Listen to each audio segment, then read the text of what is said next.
On the rainy early morning of February 17, 1970, military police respond to a frantic emergency call at 544 Castle Drive on the Fort Bragg Army Base. They arrive to find Green Beret physician Captain Jeffrey McDonald injured and unconscious next to his pregnant wife Colette, who has suffered devastating fatal injuries. Once revived by the military police, McDonald recounts a terrifying account claiming a gang of hippie intruders infiltrated their home, chanted about acid, and destroyed his family. The scene eerily echoes the notorious cult attacks that terrified the nation just months prior, putting investigators on high alert. However, as medical personnel tend to the scene, seasoned investigators notice a glaring inconsistency. McDonald's own physical injuries appear isolated and superficial compared to the catastrophic harm inflicted upon his wife and two young daughters. Long Island, New York, offered a picturesque backdrop for young romance in the late 1950s. Colette Stevenson and Jeffrey McDonald met as teenagers, navigating the social halls of their local high school. They projected an image of absolute mid-century perfection. Jeffrey stood out as a charismatic athlete, commanding attention with effortless charm. Colette matched him with a quiet, enduring grace, drawing people in with her genuine warmth. Their relationship blossomed through the years, carrying them from high school dances to the Ivy League. Jeffrey secured a spot at Princeton University, charting a course toward a prestigious medical career. He pushed himself with absolute dedication, balancing rigorous academic schedules with an intense drive for success. Colette remained a steadfast anchor, supporting his ambitions while nurturing her own dreams of a vibrant family life. They exchanged vows, sealing a promise of a bright, upward, mobile future. Jeffrey earned his medical degree and soon after set his sights on the military elite. He joined the United States Army, volunteering for the demanding training of the Green Berets. Earning the coveted headgear became a symbol of his supreme confidence and physical prowess. To outside observers, the young doctor and his devoted wife represented the ultimate American success story. By the time they settled at Fort Bragg in North Carolina, their family had grown. 5-year-old Kimberly possessed an energetic curiosity, trailing behind her parents during afternoon walks. 2-year-old Kristen brought constant joy to the household, her laughter echoing through the small military residence. Colette poured every ounce of her spirit into motherhood.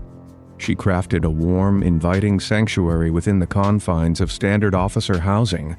The residence at 544 Castle Drive featured an unremarkable brick exterior, identical to dozens of others on the base. Yet inside, Colette filled the rooms with personal touches, hand-sawn curtains, and the comforting aroma of home-cooked meals. Neighbors recognized her as a fixture of the tight-knit community, always ready with a welcoming smile. Children from surrounding homes flocked to the McDonald yard, creating a bustling hub of afternoon activity. Families gathered on weekends for backyard barbecues, sharing stories over the deafening hum of summer cicadas. Colette balanced this domestic devotion with a fierce desire for personal growth.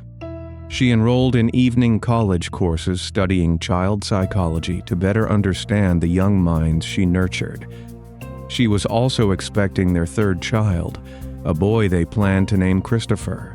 Her days brimmed with boundless hope, preparing a nursery and dreaming of the years ahead. The illusion of a flawless life required constant maintenance. Underneath the pristine surface, the immense pressures of military service generated silent friction.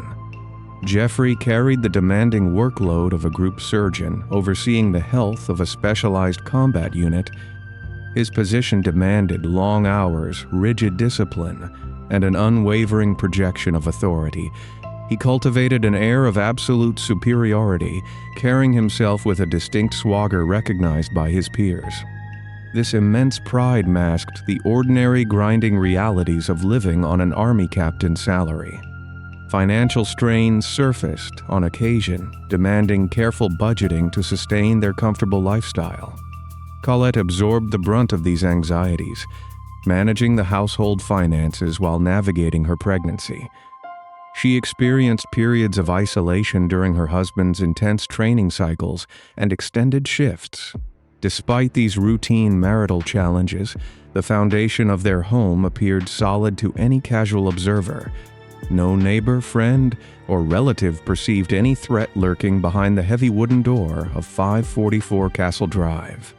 The community viewed them as a shining example of dedication and love. The structural layout of the base fostered a sense of deep security, surrounded by military police patrols and towering pine trees. Absolute peace seemed guaranteed, masking the horrific reality taking shape in the early weeks of 1970.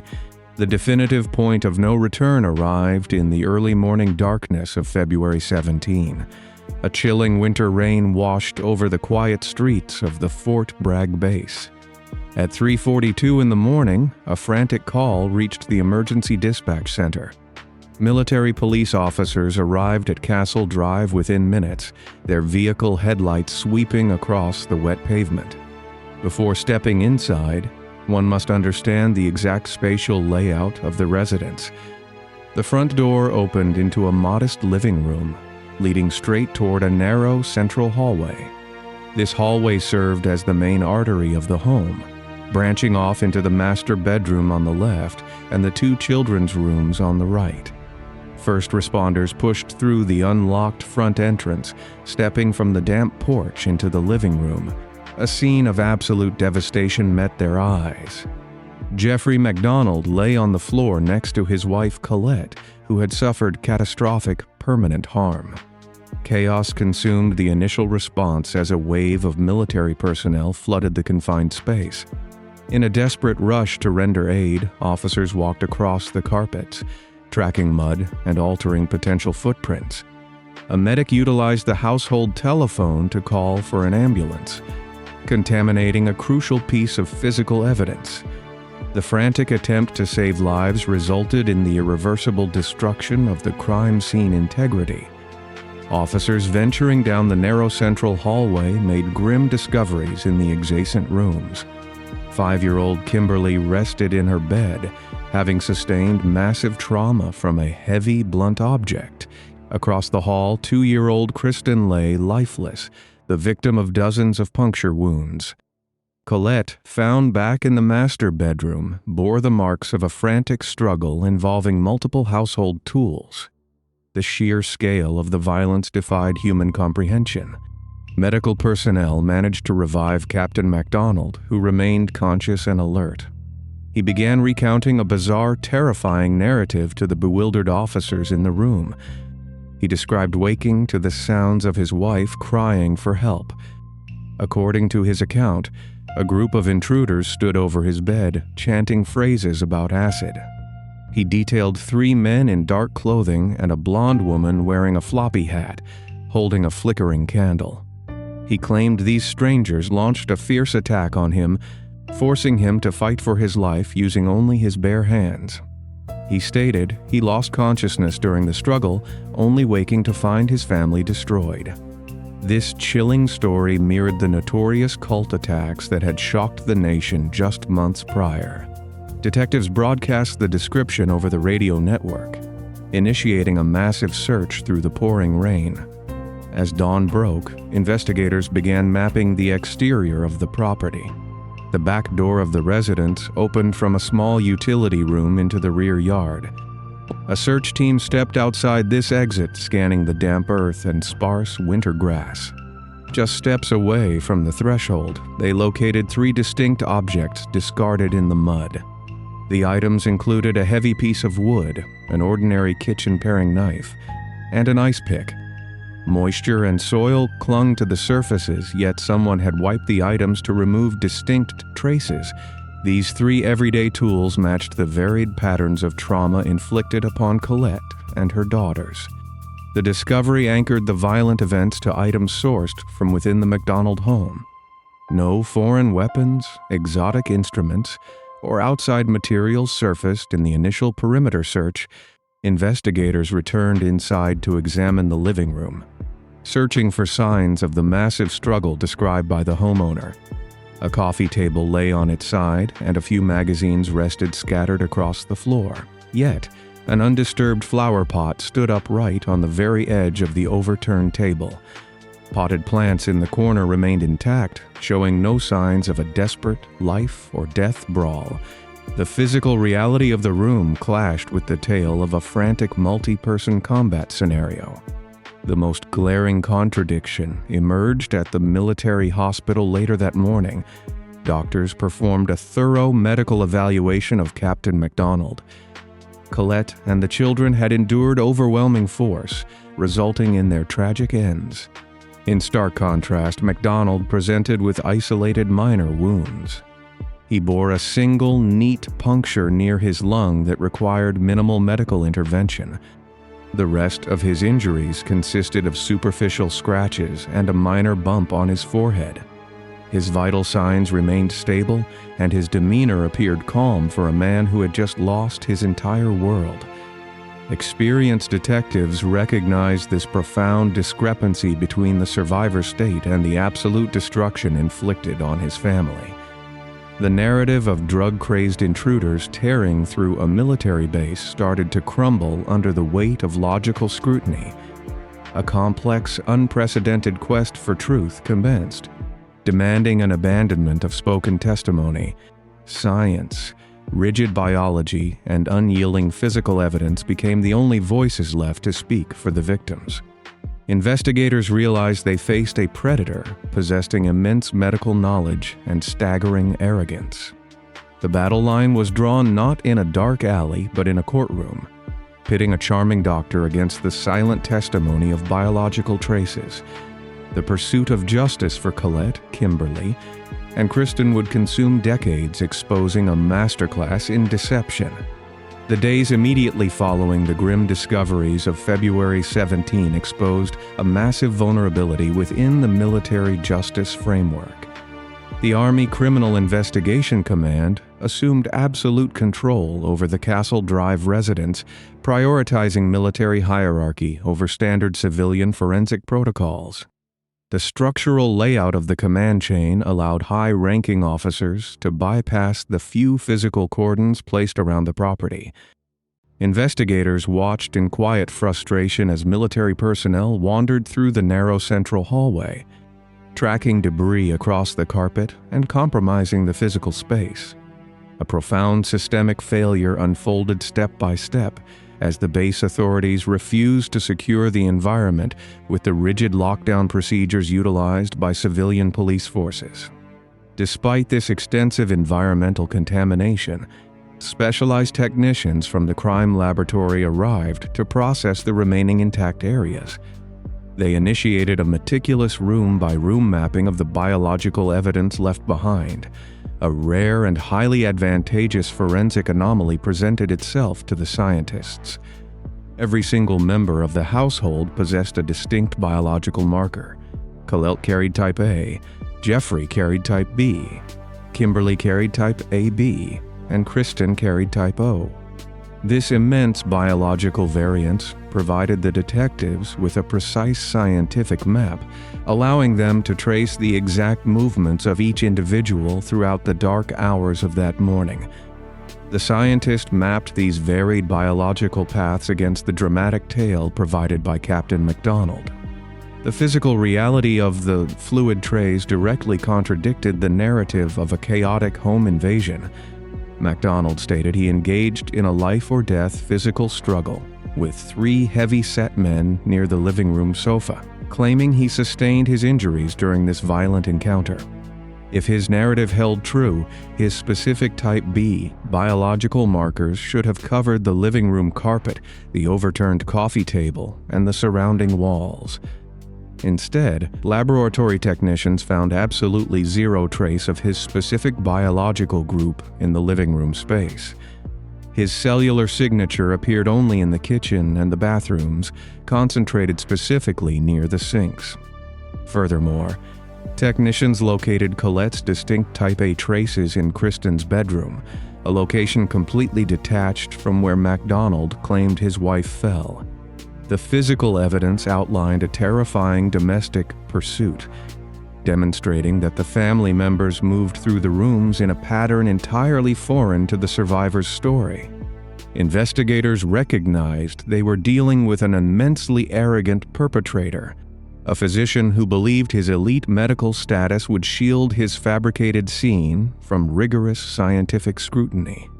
By the summer of 1970, the military convened an Article 32 hearing at Fort Bragg. This proceeding served as the military equivalent of a grand jury, designed to determine if sufficient evidence existed to court-martial Captain MacDonald. The hearing room became a stage for a profound legal maneuver. MacDonald arrived each day in a pristine, decorated uniform, projecting an aura of absolute confidence and unyielding authority. His skilled defense attorneys bypassed the biological science and focused entirely on the systemic failures of the first responders. They aggressively cross-examined military police officers, forcing them to admit they moved furniture, utilized the household telephone, and allowed an ambulance driver to steal a wallet from the residence. The military presiding officer focused intensely on these rigid protocol errors. A massive legal loophole existed within this specific tribunal framework, requiring an absolute certainty of scene integrity to proceed to a formal trial. The defense successfully argued that the vast contamination of Castle Drive provided immense reasonable doubt, suggesting the missing evidence of intruders might have been destroyed by the careless military response. The hearing concluded with a devastating ruling for the detectives. The military dismissed all charges against the doctor, allowing him to walk out of the room free from any immediate consequence. Following the dismissal of the military charges, local civilian police inherited a massive investigative dead end fueled by the suspect's own fabricated details. The chilling description of a blonde woman wearing a floppy hat and holding a candle plagued the surrounding North Carolina towns. This specific detail anchored itself in the public consciousness, generating a wave of fear regarding roaming, drug-fueled cults. Just outside the gates of the military base, along the dimly lit streets of Fayetteville, officers located a young woman named Helena Stockley. She existed deeply within the local narcotics scene and owned a blonde wig along with a floppy hat. Throughout the latter half of 1970, Stockley began offering bizarre, fragmented confessions to various local officers, claiming she stood inside the Castle Drive residence with a flickering candle. However, seasoned detectives brought her into the interview room and found her testimony completely devoid of factual reality. She changed her narrative daily and failed to identify a single accurate architectural detail about the interior of the home. Her statement stemmed entirely from heavy narcotic use and a psychological desire for attention. Yet, this historical dead end created a monumental legal hurdle, forcing investigators to waste precious resources chasing a phantom, while the true architect of the crime shielded himself behind her false confessions. Cleared by the military tribunal and insulated by the public fear of a roaming cult, MacDonald initiated a complete geographical and lifestyle shift. In 1971, he received an honorable discharge from the United States Army and relocated to Long Beach, California. He left the grim rain-soaked memories of North Carolina for a sunny, affluent coastal environment. He secured a highly lucrative position as an emergency room physician at St. Mary Medical Center. He purchased a luxurious waterfront condominium, acquired a sleek sports car, and immersed himself in a flamboyant, high-profile social existence. He willingly stepped into the national spotlight, appearing on late-night television talk shows to discuss his survival. He played the role of the tragic grieving widower to a captive television audience, projecting the image of a resilient man rebuilding his life after an unimaginable loss. Yet, behind the public display of sorrow, the detectives working the quiet files noted his absolute silence. He never contacted law enforcement to ask about the manhunt. He never offered a financial reward for the capture of the supposed intruders. His total disengagement from the pursuit of justice painted a chilling psychological portrait of a man who believed he had permanently outsmarted the system. Back on the East Coast, Colette's stepfather, Alfred Kassab, initially stood as the fiercest defender of the young doctor. Kassab was a highly disciplined, meticulous man who had proudly testified on behalf of his son-in-law during the military hearing. During the empty spaces of 1971, Kassab spent his days calling military officials, demanding they expand the search for the intruders. The constant institutional stonewalling frustrated him deeply, seeking his own answers. Kassab formally requested the official typed transcripts from the Article 32 hearing. The military bureaucracy delayed his request for months, but eventually, a massive box containing thousands of pages of sworn testimony arrived at his home. Kassab sat at his dining room table night after night, reading every single line of the proceeding. He utilized a notepad and a pen to map out the precise timeline provided by his son-in-law. The physical contradictions leaped off the pages. He noted the undisturbed flower pot in the allegedly destroyed living room. He read the laboratory reports detailing the missing biological markers. He studied the medical evaluations describing the neat, precise, non-threatening nature of the doctor's single wound. The horrifying realization washed over the grieving stepfather. The man he had vigorously defended was the very predator who had destroyed Colette and the little girls. This profound realization transformed Kassab into an unstoppable force, initiating a relentless multi-year citizens' campaign. He traveled to the Pentagon in Washington, demanding meetings with high-ranking military commanders. He encountered a solid wall of institutional protection.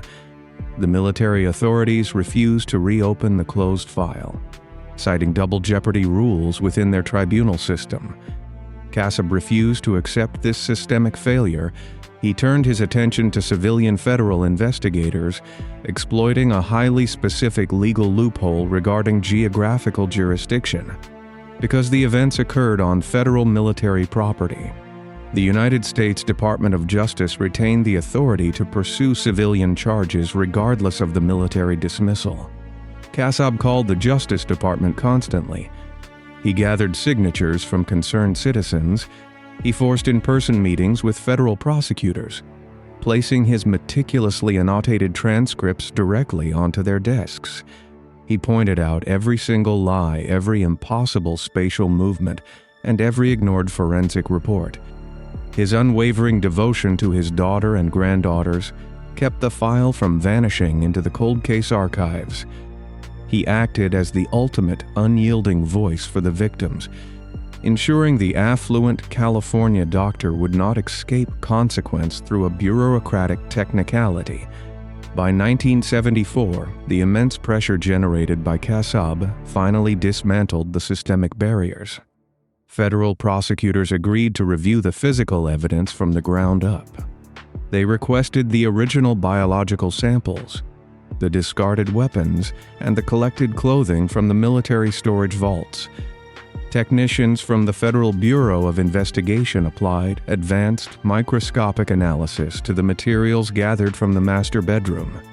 They focused intensely on MacDonald's torn pajama top. The forensic experts discovered a trail of blue threads extending directly from the master suite down the narrow hallway and into the children's bedrooms. This specific fiber trail physically placed the doctor in the exact locations where the fatal blows landed long before the first responders ever arrived. Armed with this undeniable scientific proof, the Department of Justice made a monumental legal decision. They convened a federal grand jury in North Carolina to bypass the previous military ruling. January 1975 brought a sudden, crashing halt to the coastal lifestyle of the emergency room physician. Federal agents arrived at his California hospital, bypassing his arrogant protests and ignoring his elite medical status. They served him with a direct subpoena, forcing him to return to the East Coast to finally answer for the destruction of his family. The quiet, meticulous detective work driven by a father's unyielding love had finally cornered the predator. The final chapter of the investigative pursuit materialized inside a sprawling federal courthouse in Raleigh, North Carolina, during the summer of 1979. The architectural layout of the courtroom featured heavy oak seating facing a raised judicial bench, creating an imposing arena for the forensic showdown. Federal prosecutors initiated the trial by dismantling the intruder narrative piece by piece using rigid science. They called expert technicians from the Federal Crime Laboratory to the witness stand to map out the exact geographical distribution of the biological evidence discovered at Castle Drive. The jury examined massive visual diagrams highlighting the narrow central hallway and the specific dimensions of the military residence. Prosecutors directed the attention of the court to a collection of blue threads recovered from the carpet fibers in the bedrooms of the two little girls. Laboratory technicians utilized high-powered comparison microscopes to analyze these tiny fragments of evidence. These microscopic fibers matched the precise textile composition, dye lot, and thread count of the pajambia top worn by the affluent California physician. If a band of roaming strangers had inflicted the catastrophic harm, the torn garment of the defendant should have remained confined to the living room where he claimed a fierce struggle occurred. Instead, the relentless trail of blue threads traced a physical path of pursuit from the master bedroom straight into the children's rooms. The scientific reality presented a chilling picture of an active predator navigating the quiet residence without obstruction. The physical environment held on to the truth, utilizing microscopic textile fragments to expose a massive fabrication. This methodical presentation of physical data cornered the defendant, stripping away his reliance on spoken testimony. The affluent doctor sat behind the defense table, watching his elaborate mask crack under the immense weight of laboratory science. The zenith of the federal trial arrived through a devastating courtroom demonstration utilizing the physical evidence recovered from the master bedroom. Prior to this pivotal moment, investigators needed to explain the massive cluster of puncture marks found on the blue pajama top. The defendant claimed the attackers thrust a weapon at his chest dozens of times while he used the garment as a defensive shield. Forensic experts took the floor and reconstructed the final moments of the tragedy for the captive jury. They utilized a life-size mannequin positioned on the courtroom floor to represent the spatial dynamics of the fatal encounter. An analyst draped the torn blue fabric over the chest of the mannequin, folding the material to match the exact pattern of the biological stains. The specific lapel fold aligned with the fluid transfers left behind by Colette during the attack. The technicians inserted rigid wooden dowels through the 48 distinct holes in the fabric to map the trajectory of the strikes. A terrifying revelation washed over the quiet room as the wooden rods aligned in absolute perfection. The structural alignment proved with absolute certainty that the garment was stationary and folded when the puncture marks occurred. The physical evidence demonstrated that the predator thrust an ice pick through his own discarded clothing after Colette had already fallen to the floor. This specific action served to stage the crime scene and create the illusion of a desperate struggle against armed strangers. The intricate lie suffered an absolute collapse, exposing the former Green Beret as the true architect of the devastation. The jury witnessed the definitive unmasking of a man who destroyed his own family and orchestrated a frantic cover-up. Prosecutors delivered the final blow to the defense narrative by introducing unyielding biological spatter analysis and hidden impression evidence.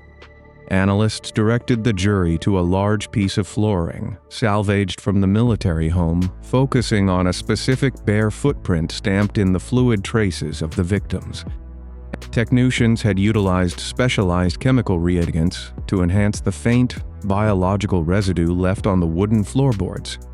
The ridge details, toe spacing, and arc shape of the impression matched the bare foot of the accused physician. The exact location of this footprint placed the doctor standing over his wife at the specific angle of the fatal strikes. In addition, technicians examined the scattered cast-off patterns of biological fluid found on the ceiling and walls of the master bedroom. The geometry and arc of these specific stains proved that the weapon was swung by an individual standing in the precise physical position occupied by the defendant. The medium-velocity fluid droplets told a story of absolute control rather than a chaotic defense against multiple intruders. The chilling realization gripped the audience as the physical facts eliminated the possibility of a roaming cult. The affluent doctor did not fight off a gang of strangers in the dark hours of February 17. He utilized his immense medical knowledge to inflict precise, permanent harm on the people who trusted him most. He exploited his elite military status and immense charm to manipulate the justice system for nearly a decade. The quiet, unyielding testimony of biological traces outsmarted the profound arrogance of a hidden predator.